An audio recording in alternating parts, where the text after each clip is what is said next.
தொடர் வெடிவிபத்து சம்பவம் குறித்து கல்குவாரியில் விதிமீறல் கண்டுபிடிக்கப்பட்டுள்ளது. மேகதாதுவில் அணை கட்ட முயற்சிக்கும் கர்நாடக அரசுக்கும் மத்திய அரசுக்கும் தமிழக அரசு துணைப்போவதாக குற்றம் சாட்டி காவிரி மேகதாது அணை எதிர்ப்பு போராட்டக் குழு சார்பில் வியாழக்கிழமை போராட்டம் நடைபெற்றது. தஞ்சை பெரிய கோயில் விவகாரத்தில் அவதூறு பரப்பும் நபர்கள் மீது தமிழக அரசு நடவடிக்கை எடுக்க மேற்கொள்ள உள்ளது. ஈரோட்டில் இன்று 111 டிகிரி ஃபாரன்ஹீட் வெயில் சுட்டெரித்ததால் மக்கள் தவித்துள்ளனர். கோவிஷீல்டு தடுப்பூசியால் மிகவும் அரிதாக பக்க விளைவுகள் ஏற்படுகிறது என பிரிட்டன் நீதிமன்றத்தில் ஆஸ்ட்ராஜென்கா நிறுவனம் கூறிய நிலையில் கோவாக்சின் மிகவும் பாதுகாப்பானது என பாரத் பயோடெக் நிறுவனம் அறிக்கை வெளியிட்டுள்ளது. தமிழகத்தில் கோடை வெப்பம் நாளுக்கு நாள் அதிகரித்து வருகிறது. பகல் நேரத்தில் மக்கள் வெளியே வர முடியாத அளவுக்கு வெப்ப அலை வீசுகிறது. எனினும் சில இடங்களில் மிதமான மழை பெய்து சற்று வெப்பத்தை தணித்து வருகிறது. திருப்போரூர் அருகே கோவளம் கடலுக்குள் மனைவி கண்முன்னே குளித்துக் கொண்டிருந்த கணவர் திடீரென நீருக்குள் மூழ்கி பரிதாபமாக பலியானார். இதுகுறித்து போலீசார் வழக்கு பதிவு செய்து விசாரிக்கின்றனர். புது பாடப்பிரிவுகளில் சேர மாணவர்கள் அதிக ஆர்வம் காட்டும் நிலையில் பயோமெடிக்கல் இன்ஜினியரிங் மாணவர்களின் கவனத்தை ஈர்த்துள்ளது. 45 ஆண்டுகளுக்கு பிறகு அதிகரித்த வெயிலின் தாக்கம் காரணமாக வெப்பமண்டலமாக மாறி வருகின்ற நிலையில் கரூர் மாவட்ட மக்கள் பீதி அடைந்துள்ளனர்.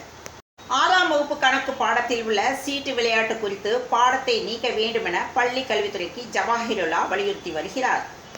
கூவம் ஆற்றங்கரை வீடுகளை அகற்ற கணக்கெடுக்க வந்த அதிகாரிகளை முற்றுகையிட்டு திருவேற்காடு பகுதியில் பொதுமக்கள் வாக்குவாதத்தில் ஈடுபட்டதால் பரபரப்பு ஏற்பட்டது.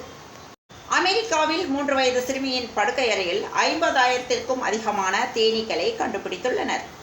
போதைப்பொருள் வழக்கில் அதிமுக முன்னாள் அமைச்சர் ஜெயக்குமாரின் உறவினர் வீட்டில் தனிப்படை போலீசார் சோதனை நடத்தினர். சென்னையில் அதிரடி சோதனை. வாகன நம்பர் பிளேட்டுகளில் ஸ்டிக்கர் ஒட்டியவர்களுக்கு போலீசார் அபராதம் விதித்தனர். சென்னையில் அனைத்து பேருந்துகளிலும் பெண்களுக்கு இலவச பயணம் எப்போது என கேள்வி எழும்பியுள்ளது.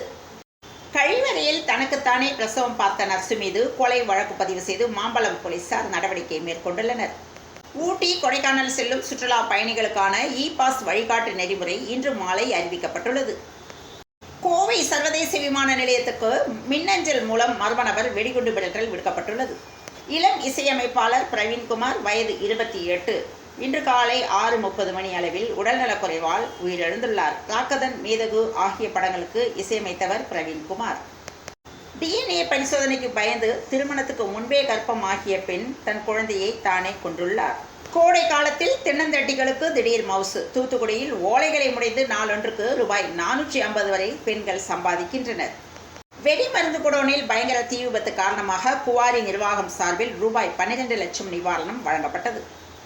பொன்னமராவதி அருகே உள்ள கொப்பனாப்பட்டி கிராமத்தில் உள்ள கொப்பான கண்மாயில் மழை வேண்டியும் விவசாயம் செழிக்க வேண்டியும் நடைபெற்ற மீன்பிடி திருவிழாவில் ஏராளமான பொதுமக்கள் கலந்து கொண்டு மீன்பிடித்து மகிழ்ந்தனர். ஈரோடு மாவட்டம் தாளவாடி சுற்றுவட்டார பகுதிகளில் எந்த ஆண்டும் இல்லாத அளவுக்கு தற்போது கடும் வெயில் வாட்டி வருகின்ற நிலையில் தாளவாடி அருகே சூறாவளி காற்றுடன் பலத்த மழை பெய்தது.